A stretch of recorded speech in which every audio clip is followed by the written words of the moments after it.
성경 말씀은 이사야 42장 1절에서 4절 말씀 보도록 하겠습니다.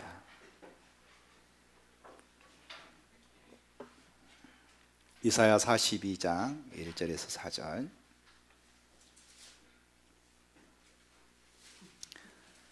우리 한 목소리로 같이 합독하도록 하겠습니다. 이사야 42장 1절에서 4절입니다. 내가 붙드는 나의 종, 내 마음에 기뻐하는 자, 곧 내가 택한 사람을 보라. 내가 나의 영을 그에게 주었은즉 그가 이방의 정의를 베풀리라. 그는 예치지 아니하며 목소리를 높이지 아니하며 그 소리를 거리에 들리게 하지 아니하며 상한 갈대를 꺾지 아니하며 꺼져가는 등불을 끄지 아니하고 진실로 정의를 시행할 것이며 그는 쇠하지 아니하며 낙담하지 아니하고 세상의 정의를 세우기에 이르르니 섬들이 그 교훈을 앙망하리라. 아멘. 이사야 하반부에는 신약 교회에 주어진 하나님의 유업에 대해서 우리 가운데 말씀하고 있습니다.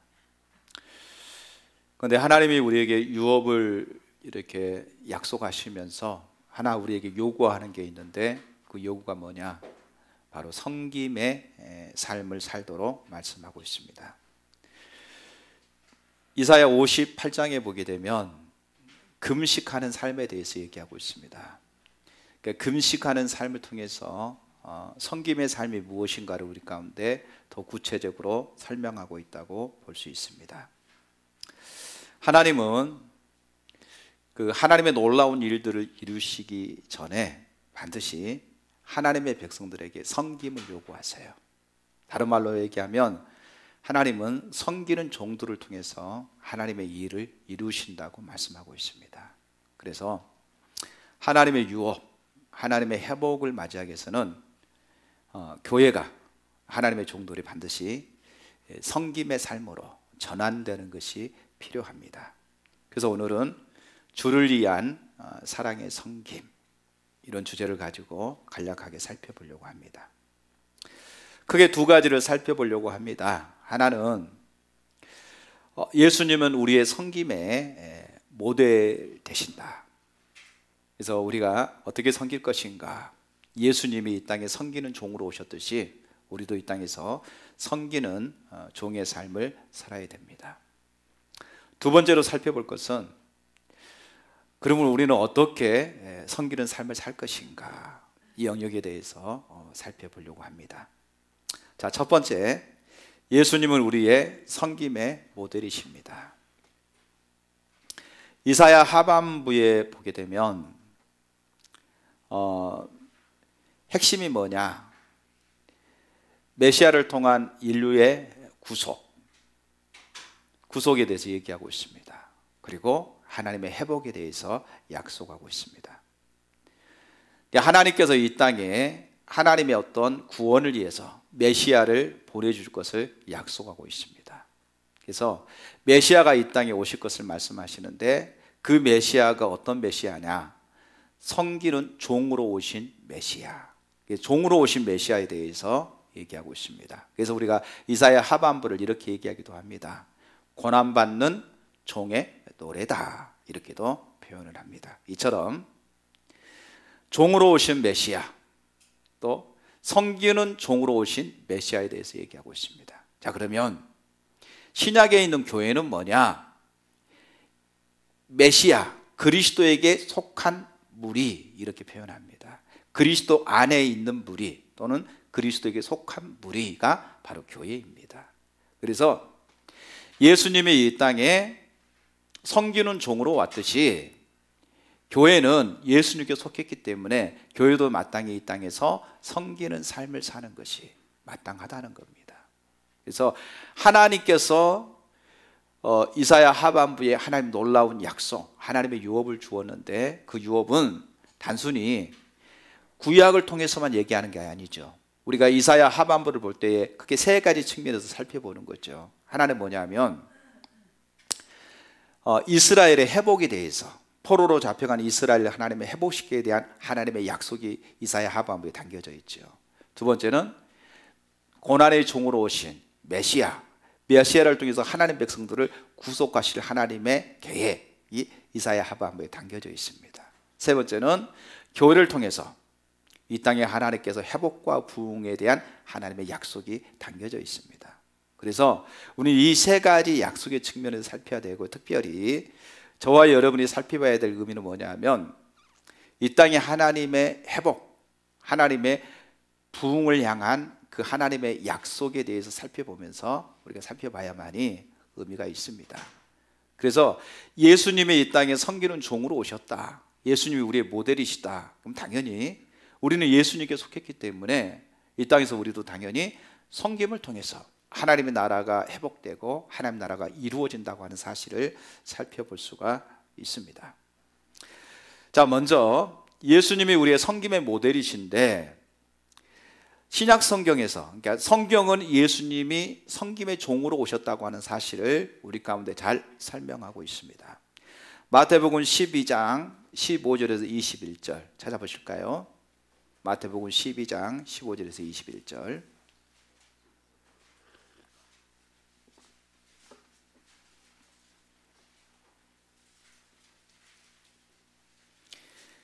예수께서 아시고 거기를 떠나가시니 많은 사람이 따르는지라. 예수께서 그들의 병을 다 고치시고 자기를 나타내지 말라 경고하셨으니, 이는 선지자 이사야를 통하여 말씀하신 바, 보라 내가 택한 종, 곧 내 마음에 기뻐하는 바 나의 사랑하는 자로다. 내가 내 영을 그에게 줄 터이니 그가 심판을 이방에 알게 하리라. 그는 다투지도 아니하며 들레지도 아니하리니 아무도 길에서 그 소리를 듣지 못하리라. 상한 갈대를 꺾지 아니하며 꺼져가는 심지를 끄지 아니하시기를 심판하여 이길 때까지 하리니, 또한 이방인이 그의 이름을 바라리라 함을 이루려 하심이니라. 자, 예수님께서 이 땅에서 하나님의 말씀을 전하시고 많은 각색 병든 자들을 예수님이 치료하셨습니다. 자, 그러면서 제자들에게, 사람들에게 이렇게 말합니다. 나에 대해서 소문내지 말라, 이렇게 말씀하신 거예요. 그러니까 나에 대해서 소문내지 말라 이렇게 말씀하신 이유는 뭐냐? 이사야 42장, 그러면서 이렇게 말하는 거죠. 이사야가, 선지자 이사야가 이사야를 통하여 말씀하신 바, 그러면서 이사야 42장 1절 4절 말씀을 인용하는 겁니다. 예수님이 이 땅에 오신 것은 섬기는 종으로 오셨음을 성경이 얘기하고 있다는 것이죠. 그러니까 이사야 42장 1절에서 4절에 있는 그 말씀이 예수님을 통해서 성취되어졌다는 겁니다. 그러니까 예수님은 이 땅에 섬기는 종으로, 메시아로 이 땅에 오셨음을 말씀하고 있습니다. 두 번째는요, 예수님께서도 자기 자신을 얘기할 때에 자기 자신을 섬기는 종으로 오셨음을 분명하게 말씀하고 있습니다. 마태복음 20장 28절에 보면 이렇게 말씀하고 있습니다. 인자가 온 것은 섬김을 받으려 함이 아니라 도리어 섬기려 하고 자기 목숨을 많은 사람의 대속물을 주려 함이니라. 또한 누가복음 22장 27절에도 이렇게 말합니다.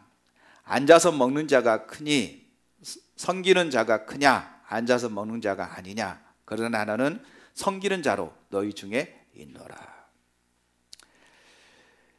예수님은 자기 자신이 자기를 표현할 때에 내가 이 땅에 온 것은 섬김을 받으려고 온 것이 아니다, 도리어 종이 되어서 섬기려고 왔다. 그래서 어디까지 섬기느냐? 자기 자신을 십자가에 못 박아 죽기까지, 자기 목숨을 버리면서까지도 다른 사람들을 섬기기 위해서 예수님이 오셨다, 이렇게 말하고요. 또 제자들에게도 이렇게 말하죠. 앉아서 먹는 사람이 크냐, 서서 먹는 사람이 크냐, 이렇게 말하는 거죠. 당연히 앉아서 먹는 자가 크지요.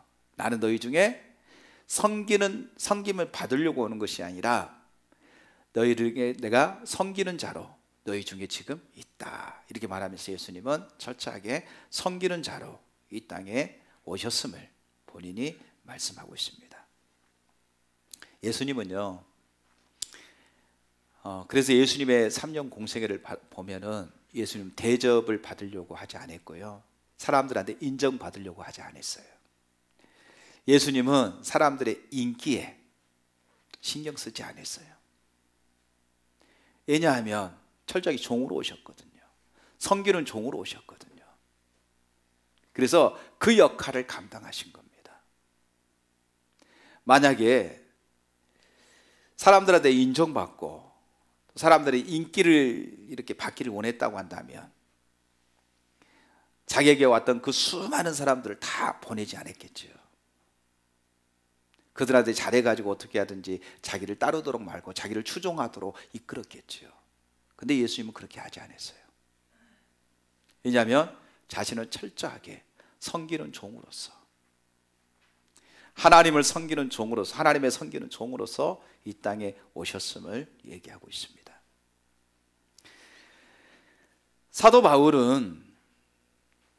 바울은 예수님이 계셨을 때는요, 예수님을 핍박하는 자리에 있었고요, 교회를 핍박하는 자리에 있었습니다. 근데 예수님이 십자가에 죽으시고 부활하신 이후에, 그때도 예수님 부활하시고 또 예수님이 승천하신 이후에도 사도 바울은 여전히 교회를 핍박하는 자리에 있었어요. 그러다가 다메섹에서 예수님을 만난 다음에 그가 변한 거죠. 그러면서 그는 이렇게 고백하고 있습니다. 빌립보서 2장 5절에서 8절에 예수님에 대해서 그는 이렇게 말합니다. 너희 안에 이 마음을 품으라. 그 그리스도 예수의 마음이니 그는 근본 하나님의 본체시나 하나님과 동등됨을 취할 것으로 여기지 아니하시고 오히려 자기를 비어 종의 형체를 가지사 사람들과 같이 되었고 사람의 모양으로 나타나사 자기를 낮추시고 죽기까지 복종하셨으니 그 십자가에 죽으심이라. 그리스도 예수의 마음을 가져라. 너희가 그리스도 예수의 마음을 가져라. 이렇게 바울은 빌립보 교우들에게, 초대교회에게, 오늘 우리에게 말씀합니다. 그러면서 예수의 마음이 어떤 마음이냐 이렇게 말하면서 그는 하나님이시다.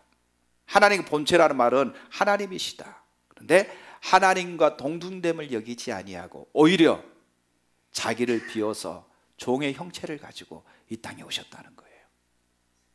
그리고 그 하나님의 나라를 위해서 하나님의 뜻을 위하여 십자가에 죽기까지 복종하셨다. 철저하게 예수님이 이 땅에 섬기는 종으로, 섬기는 자로 예수님이 이 땅에 오셨음을 사도 바울도 고백하고 있는 겁니다. 그렇게 예수님을 증거하고 있는 겁니다. 예수님이 너희를 위해서 섬기는 종으로 왔다. 그래서 예수님이 너희를 구원하기 위해서 자기 생명을 버려서 너희를 구원할 정도로 그렇게 섬겼다. 하나님 된 그분이 종의 형체를 가지고 그렇게 섬겼다고 한다면 우리도 그 마음을 본받아야 된다. 그래서 우리도 예수님이 섬기는 삶을 살았던 것처럼 우리도 이 땅에서 섬기는 삶이 마땅하다, 당연하다, 이렇게 바울이 고백하고 있습니다. 자, 성경이 예수님을 섬기는 종으로 이 땅에 오신 메시아인 것을 이사야를 통해서 말씀하셨고요. 이사야뿐만 아니라 여러 성경에서 예수님이 섬기는 종으로 메시아로 이 땅에 오실 것을 예언되어져 있죠. 그리고 예수님 자신도 이 땅에 섬기는 종으로 오셨음을 말씀하실 뿐만 아니라 섬기는 삶을 실질적으로 그렇게 살았습니다.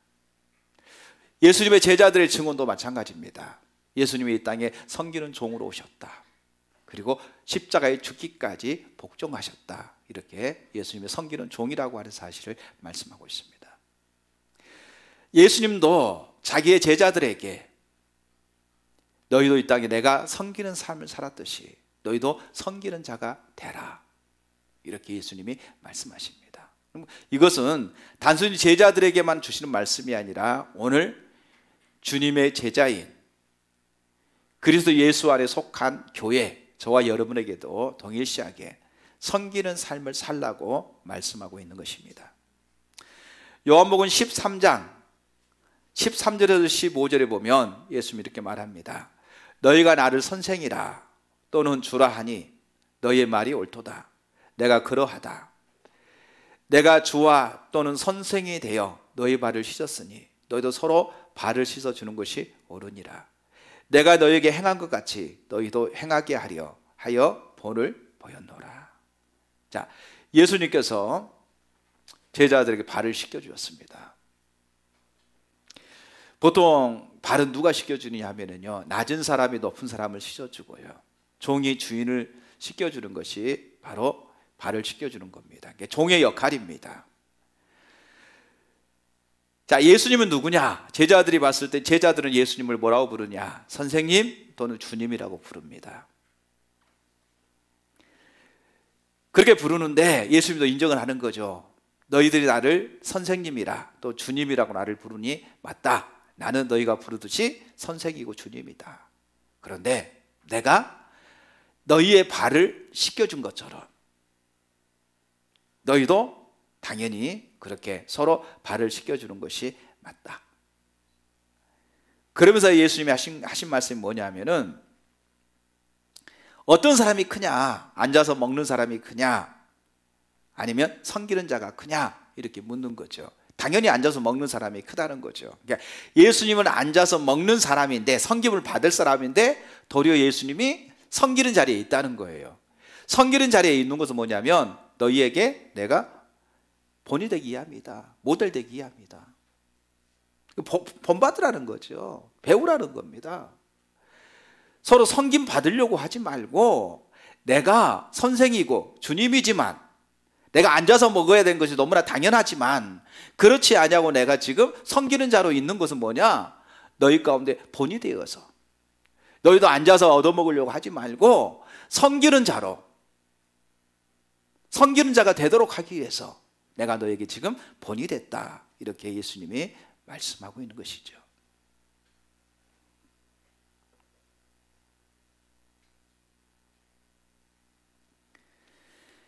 또 누가복음 22장 24절에서 27절에도 그렇게 말합니다. 또 그들 사이에 그중 누가 크냐 하는 다툼이 난지라. 예수께서 이르시되 이방인의 임금들은 그들을 주관하며 그 집권자들은 은인이라 칭함을 받으나 너희는 그렇지 않을지니 너희 중에 큰 자는 젊은 자와 같고 다스리는 자는 섬기는 자와 같을지니라. 앉아서 먹는 자가 크냐? 섬기는 자가 크냐? 앉아서 먹는 자가 아니냐? 그러나 나는 섬기는 자로 너희 중에 있노라. 너희 중에 큰 자는 젊은 자와 같다. 이런 것은요, 어린 소자를 얘기하는 겁니다. 다시 말하면 보세요. 어린 놈이 앉아서 얻어먹으려고 하면은 욕 얻어먹잖아요. 그러니까 누가 섬기느냐? 어린 자가 섬기는 거죠. 어린 자가. 그러니까 어린 자는 어른들을 대접하는 것이 어린 사람이 해야 될, 젊은 사람이 해야 될 도리라는 거예요. 앉아서 먹는 자가 크냐? 섬기는 자가 크냐? 뭐 당연히 앉아서 먹는 자가 크다는 거죠. 그러면 제자들 가운데 어떤 일이 있냐면은, 예수님이 이제 예루살렘에 올라간단 말이에요. 예루살렘 올라갈 때에 호산나 호산나 다윗의 자손이여 이러면서 예수님이 왕으로 등극하기 위해서 예루살렘에 올라간다고 모든 제자들이 다 그렇게 생각한 거예요. 예루살렘에 올라가면 이제 꽃피는 봄날이 온 거예요. 예수님이 왕이 되면 누가 우편에 앉고 누가 좌편에 앉을 것인가? 누가 큰 자고 누가 작은 자가 될 것인가? 이제 권력 다툼이 제자들 사이에도 일어난 겁니다. 서로 간에 자기가 크다고 얘기하는 겁니다.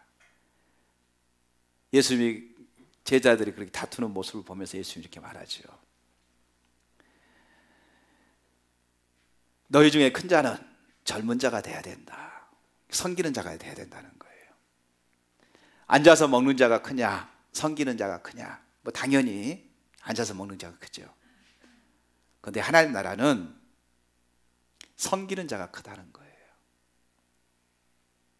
하나님 나라는 대접받는 자가 큰 게 아니라 섬기는 그 자가 하나님 나라에서 으뜸이다, 큰 자다, 이렇게 말하는 겁니다. 예수님은 선생이시고 주님이시고 메시아지만 섬기는 자로서 그들 가운데 존재하고 계시다고 말합니다. 그러면서 그렇게 말씀하신 거 뭐냐면, 내가 너희를 지금 섬기기 위해서 좀 있다. 그러니까 너희도 대접받으려고 하지 마라. 너희도 하나님 나라에서 우편에 좌편에 너희에게 으뜸이 되고자 한다면은 도리어 종이 되어서 섬기는 자가 되라는 거예요. 제자들에게. 나는 너희 본이 되기 위해서 내가 섬긴다 이러면서 너희는 섬기는 자가 되라는 거죠.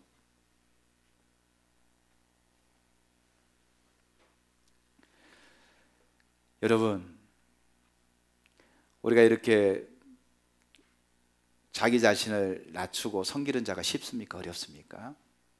쉽지 않습니다. 대접받으려고 하지 대접하려고 하는 자리에 서지 않습니다. 인정받으려고 하지 누가 인정해주지 않으면 섭섭하고 힘들어하는 게 우리의 본성의 문제입니다. 그런데 주님은 이 땅에 섬기는 종으로 오셨어요. 그리고 친히 3년 공생애 동안 예수님은 섬기는 자로 계셨습니다. 제자들에게도 그렇게 말씀하신 겁니다. 내가 섬기는 종으로 왔듯이 너희도 섬기는 자가 되라고 말씀하십니다. 오늘 하나님의 놀라운 은혜 가운데 또 하나님의 나라가 회복되어지고 하나님의 유업이 우리 가운데 주어지기 위해서는 저와 여러분이 교회가 반드시 어디로 가야 되느냐? 섬기는 종의 자리로 가야 됩니다. 주님의 마음을 가지고 섬길 때에 하나님께서 역사하시고 하나님 나라가 회복되고 하나님의 뜻이 이루어질 줄로 믿습니다. 자, 두 번째, 이제 첫 번째 끝나고 두 번째 하나만 남은 거예요. 그러면 주님이 말씀하신 섬김은 어떻게 가능한가? 라고 하는 문제입니다. 우리는 어떻게 섬길 것인가? 자, 먼저 주님의 섬김은 어떤 섬김이었습니까?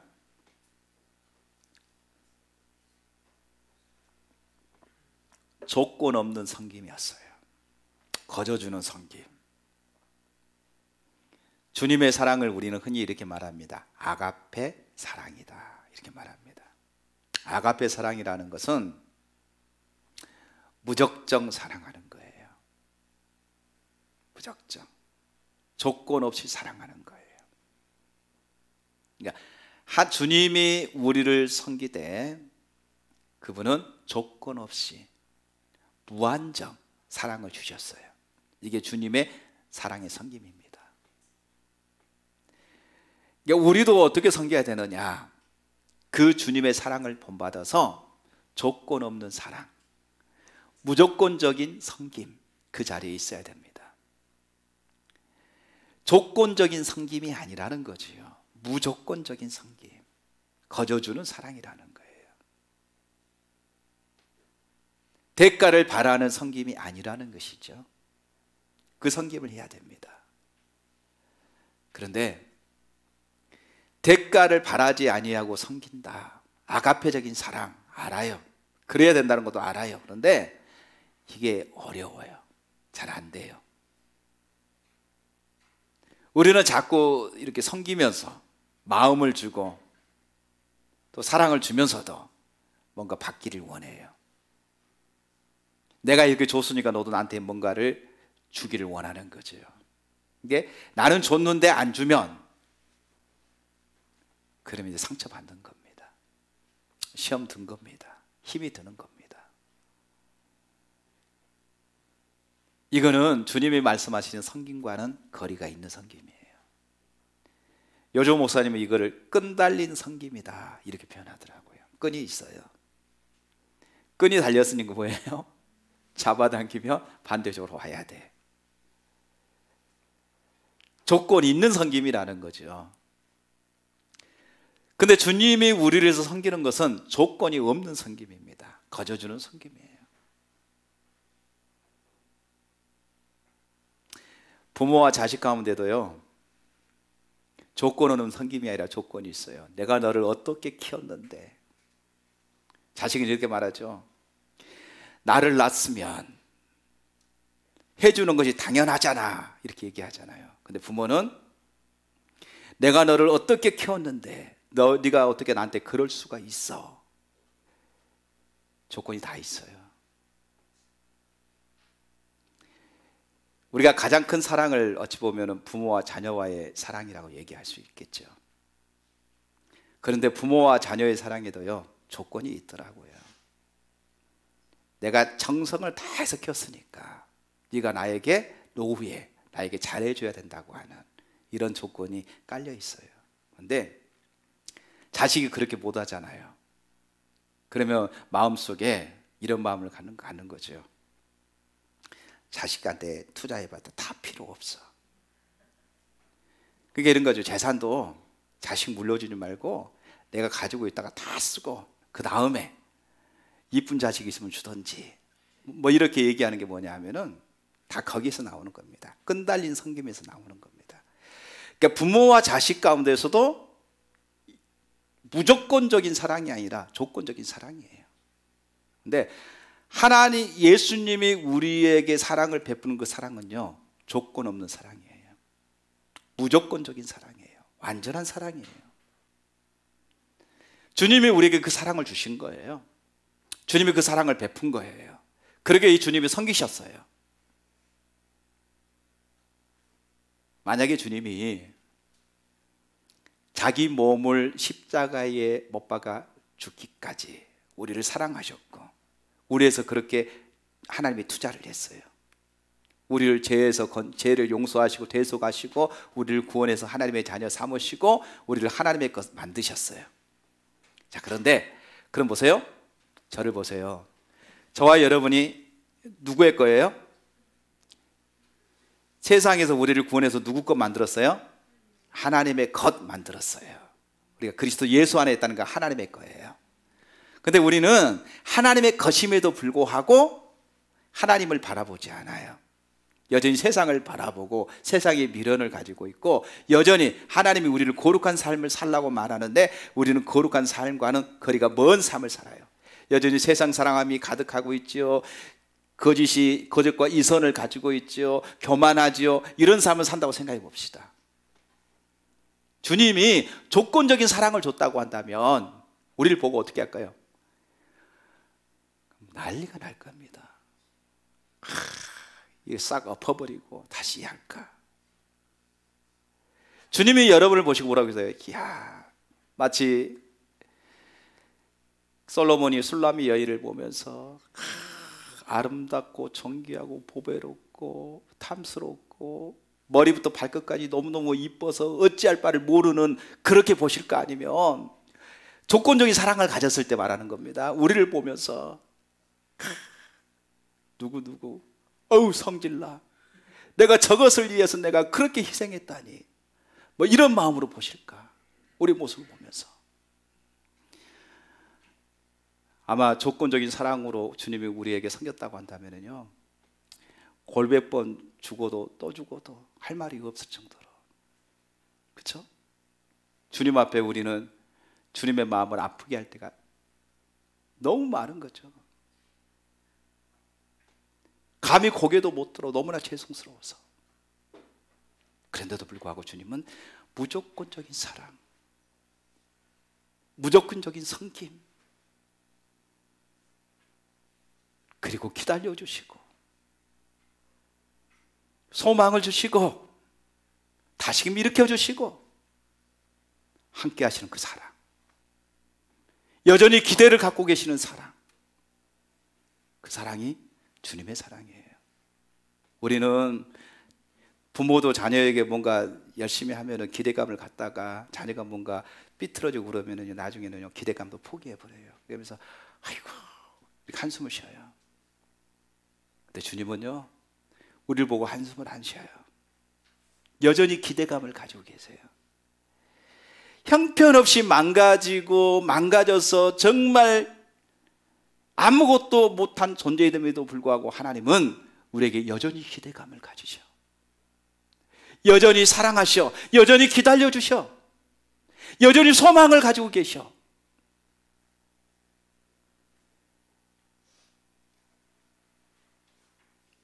이게 무조건적인 하나님의 사랑입니다.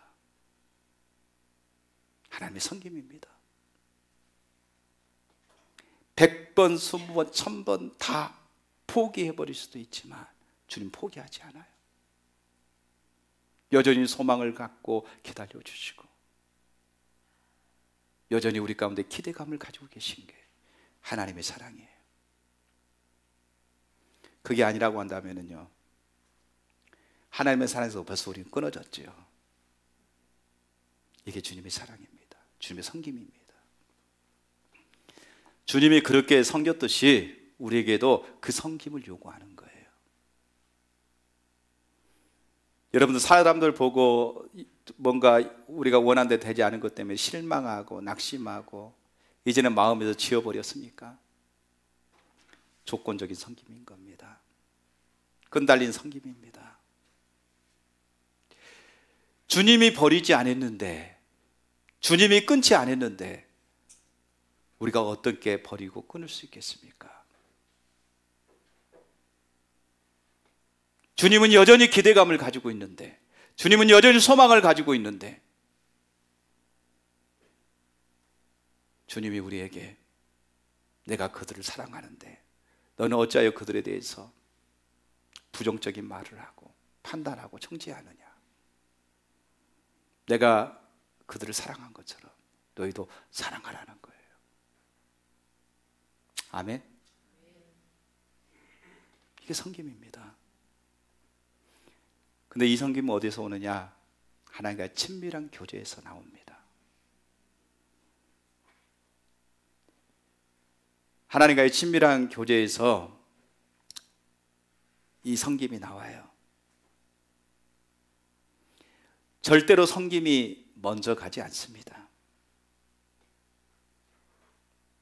어떤 사람들은 하나님과 친밀한 교제를 등한시하면서 열심히 교회를 섬기고 또 열심히 사역을 하면 된다고 생각합니다. 그런데 그것은 절대로 하나님이 기뻐하시는 올바른 섬김이 아닙니다. 예수님은 그렇게 살지 않으셨어요. 예수님이 이 땅에서 3년 공생애를 사실 때에 누구보다도 사역을 열심히 했던 분이, 너무나 바쁘게 사역하시고 심지어는 잠잘 시간도 부족하고 먹는 시간도 없을 정도로 바쁘게 사역했던 분이 예수님이에요. 그렇죠? 우리가 사복음서에 보게 되면 예수님이 사역이 얼마나 바빴는가를 잘 알 수 있잖아요. 심지어는 우리가 요한복음 4장에 보게 되면 예수님이 아버지의 일을 이루는 그것이 내 양식이다 이렇게 말할 정도로 예수님은 바쁘게 살죠. 세상에서 먹는 것보다도 주의 일을 감당하는 그것이 내 양식이 될 정도로 예수님은 사역에 아주 열심을 내셨어요. 그러면 예수님이 그냥 잠잘 틈도 없고 먹을 틈도 없고 편안하게 있을 시간도 없이 그냥 병든 자들이 날마다 몰려오니까 그들을 사역하고 치료하고 그들에게 말씀 전하고 이 삶이 예수님 반복된 삶이었으니까 얼마나 힘들었을까, 피곤했을까. 여러분, 그렇게 사역에 지치면 어떻게 되냐? 그냥 퍼집니다. 저도 이렇게 또 집회를 인도하고 사역을 하다 보면은요, 그냥 단순히 어떤 지식을 전달하는 것이 아니라 영적인 싸움이기 때문에 하나님의 말씀을 전하다 보면은요, 굉장히 피로감이 굉장히 많이 옵니다. 기력이 쫙 빠져요. 아무것도 못하고 이렇게 뭐라 그럴까요? 주저앉을 때가 있어요. 그런데 예수님을 보십시오. 예수님은 많은 사람들이 몰려왔을 때 말씀만 전한 게 아니잖아요. 한 사람 한 사람 기도하면서 치유를 일으키잖아요. 그 시간이 얼마나 길었겠습니까? 그리고 사람들이 다 떠나간 다음에 예수님은 한적한 곳에 가셔서 기도해요. 새벽 미명에 나와서 기도합니다. 산에 올라가셔서 기도합니다.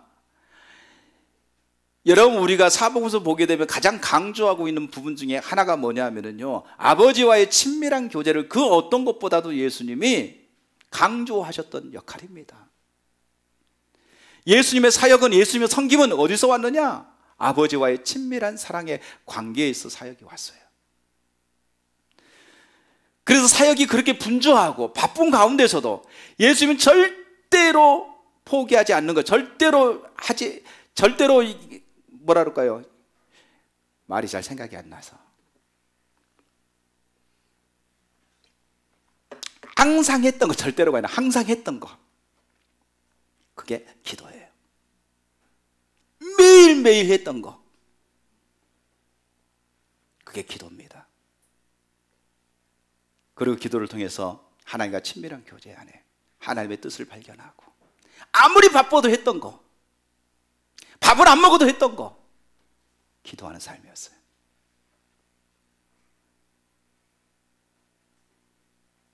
그걸 통해서 하나님과 친밀한 교제를 이루고, 하나님의 뜻을 분별하고, 하나님의 자원이 뒷받침되고, 그리고 그것으로 사역을 감당했어요. 그것으로 하나님의 일을 이루어갔어요. 그래서 예수님도 3년 공생을 하시면서 가장 중요하게 여겼던 게 하나님과 친밀한 교제 안에 머물러 있었던 거예요. 그 모든 것들이 거기에서 공급되는 겁니다. 친밀한 교제에서 하나님의 자원이 거기서 공급되고요, 영혼을 사랑하는 마음도요 거기서 공급돼요.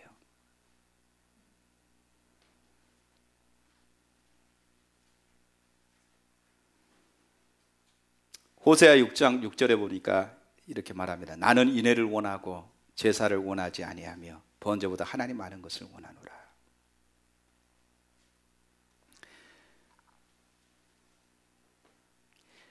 인애와 하나님 아는 것은 단순히 하나님을 알고 하나님을 사랑하는 것만 얘기하고 있지 않아요. 하나님에 대한 헌신만 얘기하고 있지 않습니다.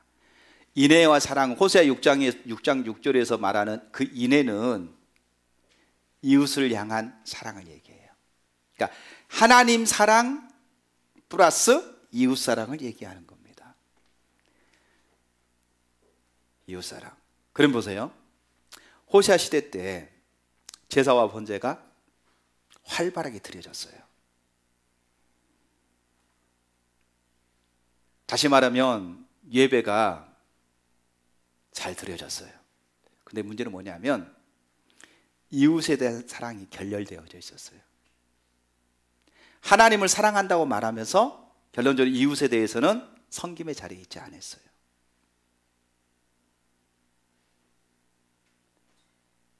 그러면 하나님이 이렇게 말하는 거죠. 하나님이 원하는 제사, 하나님이 원하는 사랑은 단순히 의식을 잘하는 게 아니라고요. 진짜 하나님을 알고 하나님을 사랑하면 당연히 하나님 앞에 온전한 예배를 드리는 건 너무나 당연하죠. 그뿐만이 아니라 그 하나님의 사랑을 가지고 이웃을 사랑하는 자로, 고아와 나그네와 과부를 돌보고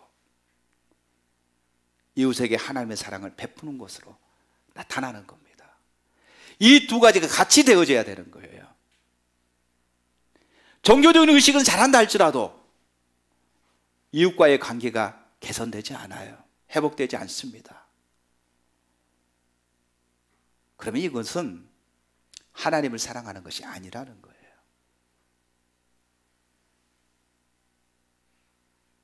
하나님을 사랑하는 게 아니라는 거죠. 예수님은 3년 공생을 하시면서 누구보다도 하나님을 사랑했고요, 그 하나님을 사랑했기에 이웃을 위해서 자기 목숨까지 버리기 위해서까지 그 이웃을 위해서 자기 자신을 희생했어요. 헌신했어요.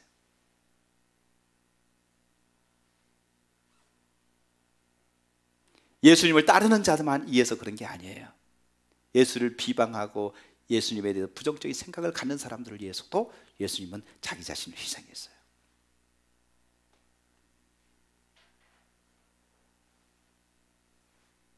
이게 사랑입니다. 이게 친밀한, 하나님과의 친밀한 교제 안에서 이 일들이 주어지는 겁니다. 그래서 우리가 주님이 이 땅에서 섬김의 삶을 살았는데 그 섬김의 삶을 살기 위해서는 저와 여러분이 무엇보다도 하나님과의 친밀한 교제의 자리로 나와야 됩니다. 그게 우선입니다. 두 번째는요, 자기의 주도권을 내려놓고 하나님의 주권 앞에 순복하는 섬김이 되어야 됩니다.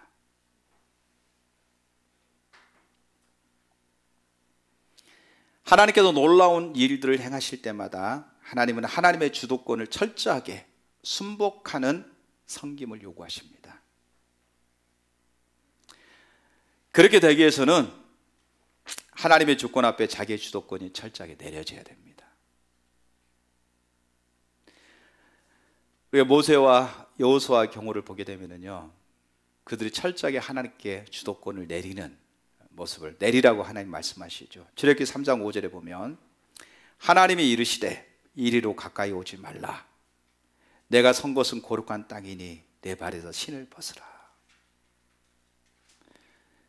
모세가 하나님 앞에 나갈 때에 호렙산에서 떨기나무 불꽃 가운데 떨기나무에 불꽃이 확 타오르는 거예요. 근데 가서 보니까 불꽃은 있는데 연기가 안 나요. 나무가 타지 않고 여전히 나무는 그대로 있는데 불꽃이 확 타오르는 거예요. 너무나 신기한 거죠. 이상한 거죠. 가까이 가요.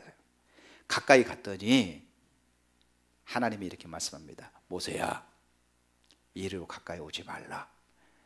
여기는 거룩한 땅이다. 네 발에서 신을 벗으라. 신을 벗으라. 여기서 신을 벗는다는 것은 몇 가지를 의미할 수 있는데요. 하나는 뭐냐면 철저하게 너는 종이 되라는 겁니다. 너의 주권을 내려놓으라는 거예요. 주도권을 하나님이 가지고 계시고 너의 주도권을 철저하게 내려놓고 너는 종으로서 주권자 대신 하나님 앞에 순복함으로 하나님 명령에 순종하며 따라가라는 거예요. 그리고 하나님께서 모세에게 명하신 게 뭡니까? 나는 스스로 있는 자다.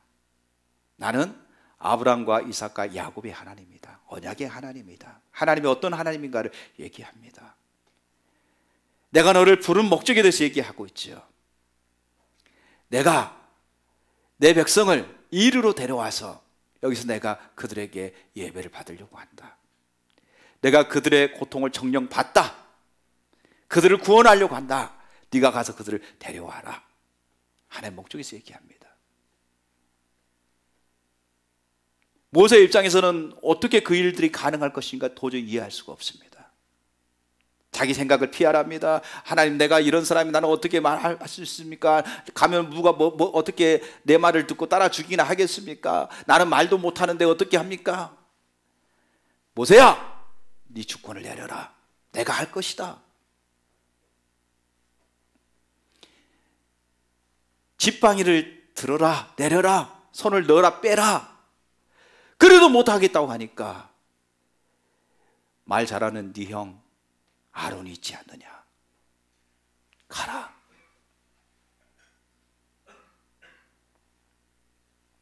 구원자, 주권자는 하나님이시지 모세가 아니라는 거예요.